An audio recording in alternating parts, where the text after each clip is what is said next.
am ready. Okay, so when you first walk up, you want to clear your dial to 0 by turning the handle, and then you're going to look at your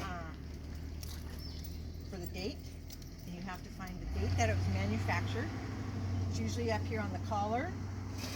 This one is 0120, so that means it was made in the year of 2020, and it's good for 12 years, so you'd add 12 to that, makes it 32. If you don't find that, then you have to continue to look around until you do find one. Sometimes there's a new date, so it's been recertified, so it's good for another 7 years. So you need to make sure that if one is expired, that you look beyond to see if you can find that other. And we'll talk more about that later. So once you know that's done, you bring this towards you, pick up your nozzle, lower your hose out so you have lots of room to work it. It's going to go on opposite, so it's going to go turning to the left.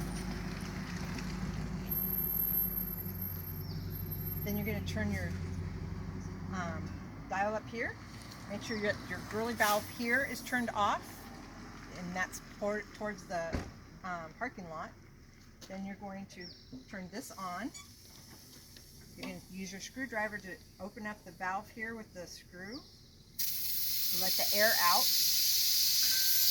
Once that's done, turn on your machine with your gloves on, because you do not want to get burnt by any of the gas.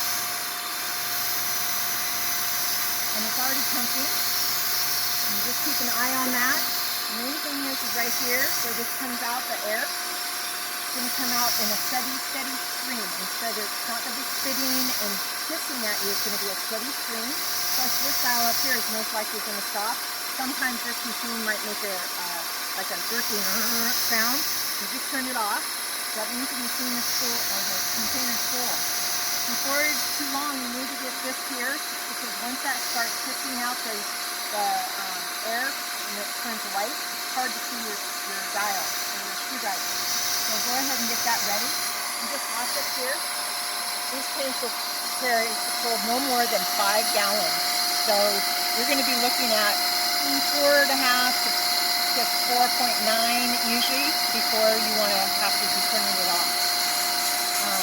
As you can see here, it's starting to hiss. And it has stopped up here, so that means it's totally full. You turn off the screwdriver. Then you're going to turn that machine off. You're going to turn off all your valves. So you got 1, 2 valves, and then this one here. Then at that point, you're going to release the girly valve and let the gas go out. And that's clearing this hose so that you don't, when you take this off, it doesn't come back at you. You don't want that burning you, okay? So you just take this off.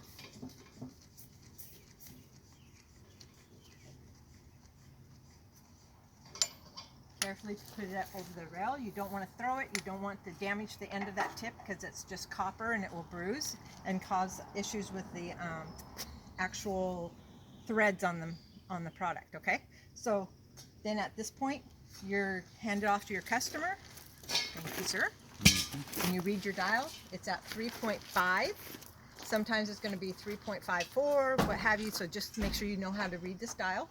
And then you will radio up to the store or go in verbally and take care of that.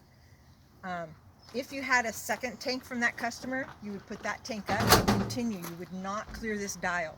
This dial is only cleared at the beginning per customer transaction. So sometimes it's with 1 tank, sometimes you're going to have it for 3 tanks. That way you don't have to keep adding up the product.